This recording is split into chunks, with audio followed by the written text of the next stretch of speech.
The scream of tires against asphalt pierced the quiet afternoon. Officer Marcus Reed saw the silver sedan barreling toward them, but his warning came too late. The vehicle slammed into Sergeant Paul Evans with a sickening thud, launching his body onto the hood before it crashed to the ground. Blood pooled beneath Paul's motionless form as the sedan sped away, leaving behind nothing but dust and tragedy. "Officer down! Officer down!" Officer Tanya Wilson screamed into her radio, her voice cracking. Marcus stood frozen, his mind struggling to process what had just happened. His training had prepared him for many things, but nothing had prepared him for watching his mentor die before his eyes. The silver sedan disappeared around a corner, taking with it any chance of immediate justice. "Did you see the plate?" Tanya asked, her breath coming in short gasps as she knelt beside Paul's body. Marcus blinked rapidly. "No, it happened so fast." "What about the driver? You must have seen something." Her words came out harsh, accusatory. "I don't know. Male, maybe? Dark hair?" Marcus stammered, realizing he'd been focusing on Paul, not the driver. "That's it? That's all you got?" Tanya's eyes widened in disbelief. "I was watching Paul," Marcus whispered. The wail of approaching sirens filled the air, but for Paul Evans, they were already too late. 3 months earlier. The Cedar Ridge Police Department wasn't much to look at, just a brick building wedged between a laundromat and a bail bonds office on Main Street. For rookie officer Marcus Reed, however, it represented everything he'd worked for since graduating from the academy 6 months prior. Marcus adjusted his collar as he walked through the front doors of the station. Today was his first day transferring from Central to Cedar Ridge, a quiet suburban precinct where nothing much happened beyond the occasional drunk driver or domestic dispute. "Reed, you're the new transfer?" A gruff voice called out from across the room. Marcus turned to see a man in his 50s, hair salt and pepper, with the weathered face of someone who'd seen too much. The name badge on his chest read, SGT, Evans. "Yes, sir. Officer Marcus Reed, reporting for duty." Sergeant Paul Evans looked him up and down with an appraising eye. "Central sent you over, huh? Well, we do things differently here in Cedar Ridge. We're a family. We look out for our own." "I understand, sir." "Good. You'll be partnered with Wilson. She's out back, getting the cruiser ready." Marcus found Officer Tanya Wilson in the parking lot, loading equipment into a patrol car. She was younger than he expected, probably around his age-late 20s with intense focus evident in her movements. "You Reed?" she asked without looking up. "That's me." "Great. Another transfer who thinks he's too good for Cedar Ridge." She slammed the trunk closed. "Let's get something straight. I don't need a partner, especially not some hotshot from Central." "I'm not a hotshot," Marcus said. "Sure." Tanya finally turned to face him, sunglasses hiding her eyes. "Just stay out of my way, and we'll get along fine." Their first week together passed in uncomfortable silence. Tanya drove, responded to calls, and filed reports, barely acknowledging Marcus beyond what was necessary for the job. Sergeant Evans, however, took Marcus under his wing. During lunch breaks, Paul shared stories from his 25 years on the force, dispensing wisdom that wouldn't be found in any police manual. "The badge doesn't make you better than anyone else," Paul told him one afternoon as they sat in a diner across from the station. "It just gives you responsibility to protect them, even the ones who hate your guts." Marcus nodded, soaking in every word. "Is that why Officer Wilson doesn't like me? She thinks I believe the badge makes me special?" Paul chuckled. "Tanya's got her reasons for keeping people at a distance. Her partner before you, Officer Diaz, was killed during a routine traffic stop gone wrong. Driver had a warrant and panicked. Shot Diaz point blank. Tanya was there, saw the whole thing. I had no idea. She'll warm up eventually. Just give her time." Time, as it turned out, wasn't all Tanya needed. What finally broke the ice was a domestic disturbance call 2 weeks into their partnership. What should have been routine escalated when the husband pulled a knife. Before Marcus could react, Tanya had disarmed the man with a precision that spoke of extensive training. Later, after the arrest, Marcus found her in the break room, hands shaking slightly as she poured coffee. "That was impressive back there," he said. Just doing my job. She didn't look up. You saved that woman's life. Probably mine too. Tanya paused, then finally met his gaze. You froze. I know, Marcus admitted. It won't happen again. You're right, it won't. She pushed a coffee mug toward him. Because I'm going to make sure you're ready next time. From that day forward, their partnership shifted.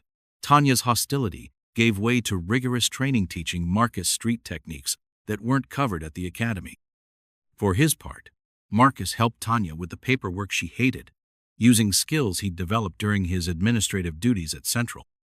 By the time 3 months had passed, they developed a rhythm, a mutual respect that bordered on friendship.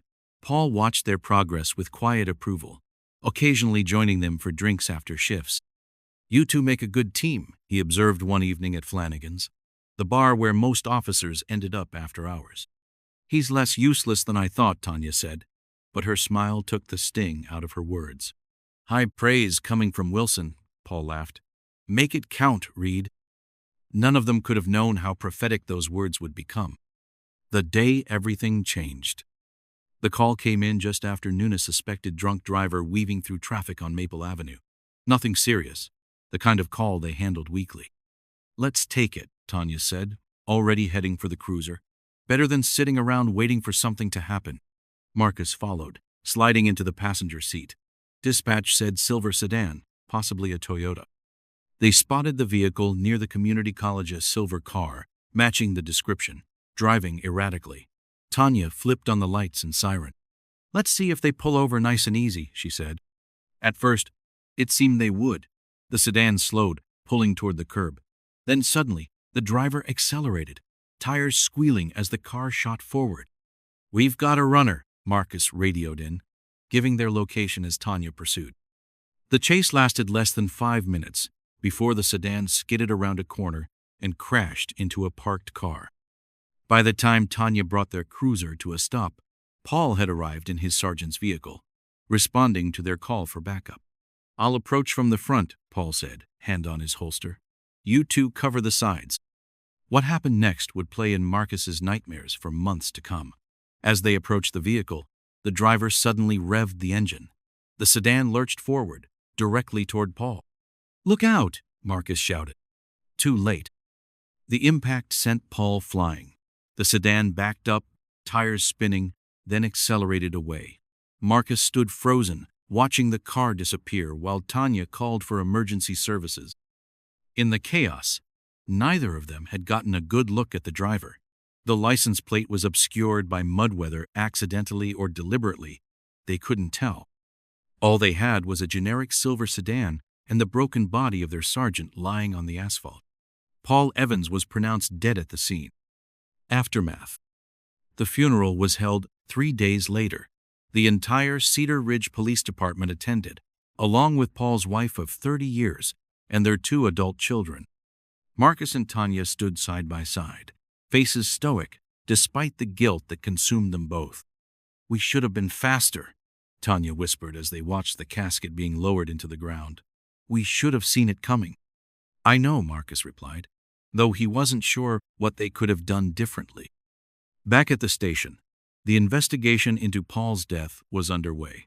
Detective Simmons from Homicide took their statements, his expression growing increasingly skeptical as they struggled to provide details.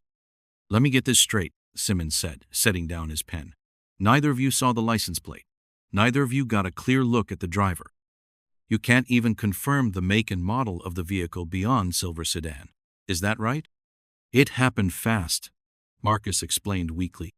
You're trained observers. That's literally your job. Simmons' voice held an edge of contempt. Sergeant Evans deserved better than this.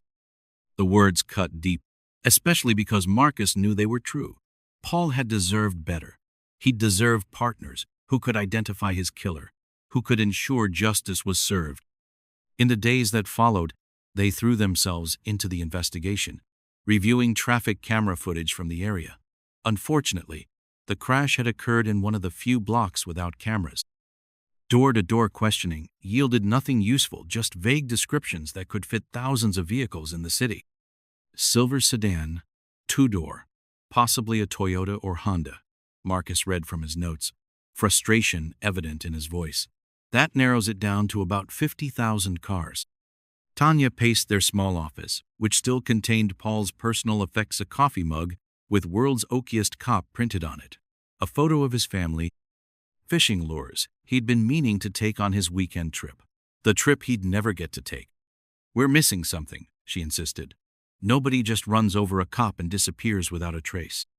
Their breakthrough came from an unexpected source. A week after the incident, a teenager approached the front desk of the station, nervously clutching his phone. "I think I might have something about that cop who got hit," he told the desk sergeant. Within minutes, Marcus and Tanya were interviewing the kid Elijah Barnes, 17, a student at the community college. "I was shooting a skateboarding video with my friends that day," Elijah explained, pulling up the footage on his phone. "We were in the parking lot across from where it happened. I didn't realize I caught it in the background until I was editing last night." The video showed a skateboarder attempting a trick, but in the background, barely visible, was the silver sedan. The moment of impact wasn't captured, but the car speeding away was. For a brief second, the rear license plate was visible. "Can you enhance that?" Tanya asked, hope creeping into her voice for the first time in days. The tech department worked their magic, cleaning up the grainy footage enough to make out a partial plate, RX7, followed by what might have been a 4 or A. It wasn't much, but it was more than they'd had before. They ran the partial plate through the system, cross-referencing with silver sedans. The list was still long over 200 vehicles, but it was a start. "We'll check every single one if we have to," Marcus vowed. Chief Williams had other ideas. "We don't have the manpower for that kind of operation," he told them during their briefing. "I'm assigning 3 additional officers to help, but we need to prioritize. Start with anyone who has priors, especially anyone with a history of violence or drug offenses." The implication was clear. They were looking for someone who would have reason to fear being pulled over, someone who would panic at the sight of police. The investigation wore on. Days turned into weeks. The media attention faded, replaced by newer tragedies, newer headlines. But for Marcus and Tanya, nothing else mattered beyond finding the driver of that silver sedan. They worked through the list methodically, eliminating possibilities one by one. Their partnership, forged in the crucible of shared guilt and determination, grew stronger. They barely slept, barely ate, existing on coffee and takeout as they pursued justice for Paul. 50 cars checked, 100, 150. Nothing. Then, on the 3-week anniversary of Paul's death, a call came in from a body shop on the outskirts of town. The owner reported a silver Toyota with front-end damage, brought in by a nervous-looking man who insisted on paying cash for repairs. "The plate matches one on your list," the dispatcher told them. "Vehicle registered to a Jason Mercer." Adrenaline surging, they raced to the address listed for Mercer, an apartment complex on the south side. The silver Toyota was parked outside, a rental car parked beside it. The damage to the front bumper was consistent with their case. "Call for backup," Marcus said, drawing his weapon. "We don't approach until they arrive." But Tanya was already moving toward the building, her face set in grim determination. "He killed Paul. I'm not letting him get away." "Tanya, wait!" Marcus hissed, but she was already at the door of the ground-floor apartment. Left with no choice, he followed, heart pounding. They positioned themselves on either side of the door. Tanya knocked, hand on her holster. "Police! Open up!" Silence from within. Then the sound of a window sliding open somewhere inside. "He's running!" Marcus shouted, already sprinting toward the back of the building.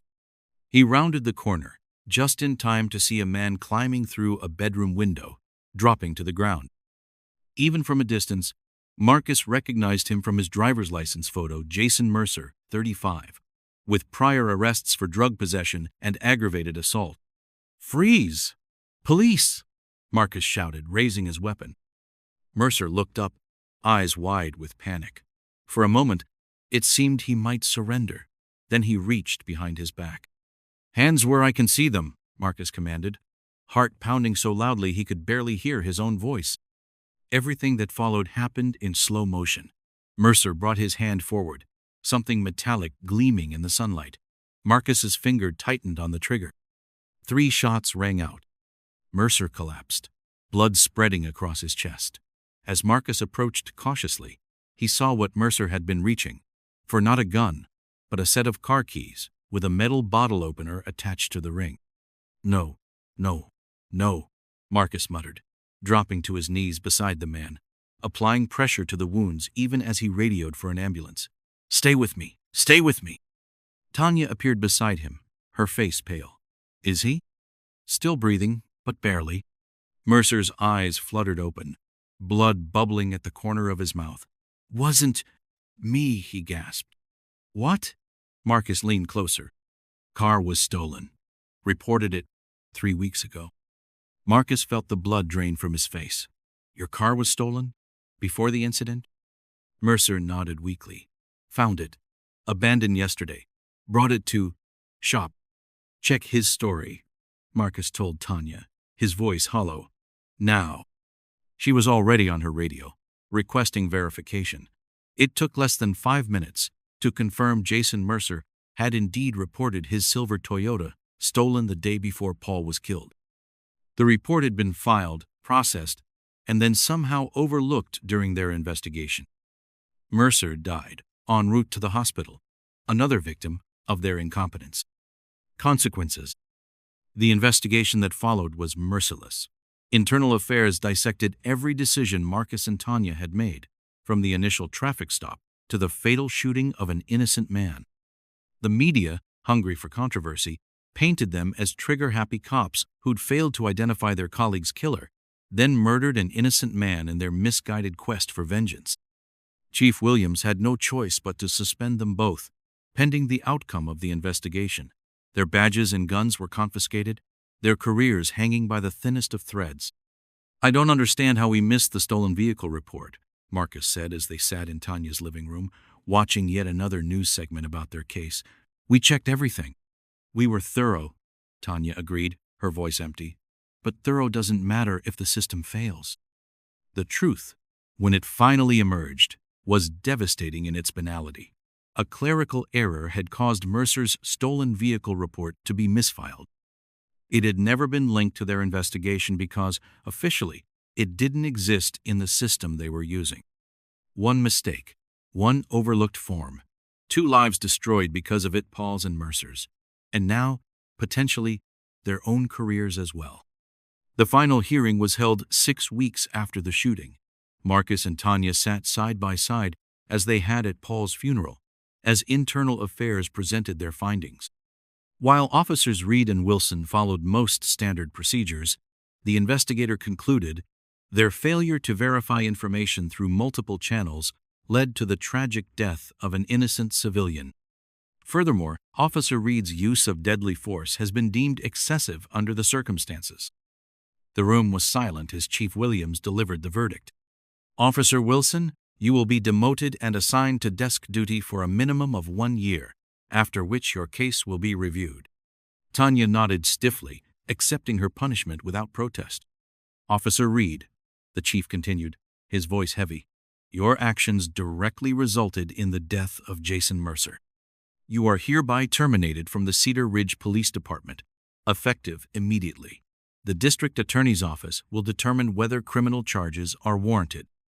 Marcus felt the floor drop from beneath him. Terminated, possibly facing criminal charges. All because he'd failed to identify Paul's killer, failed to properly investigate, failed to recognize that Mercer was reaching for keys, not a weapon. Outside the station, reporters swarmed them, shouting questions about corruption, incompetence, and systemic failure. Tanya pushed through without comment, her face a mask of stone. Marcus followed, numb to the accusations being hurled at them. "I'm sorry," he told her when they reached her car. "Don't," she replied, her voice breaking for the first time since this nightmare began. "Just don't." They stood there in the parking lot, former partners with nothing left to say to each other. The bond that had formed between them, forged in tragedy and strengthened by their shared mission, now lay in ruins, another casualty of their mistakes. 2 weeks later, the real killer was Cauda's 17-year-old with a history of grand theft auto, stopped for an unrelated offense in another jurisdiction. The silver sedan had been just one in a string of vehicles he'd stolen and abandoned. He confessed to hitting Paul, claiming he'd panicked when he saw the uniforms. The news brought no comfort to Marcus, who'd already moved back to his hometown, his career in law enforcement over. Nor did it help Tanya, isolated at her desk, shunned by fellow officers who blamed her for the department's tarnished reputation. And it certainly didn't bring Paul Evans back to his family, who would forever wonder if his death could have been prevented if only his fellow officers had been more competent, more observative. They'd simply done their jobs. In the end, the system that Paul had dedicated his life to had failed him completely.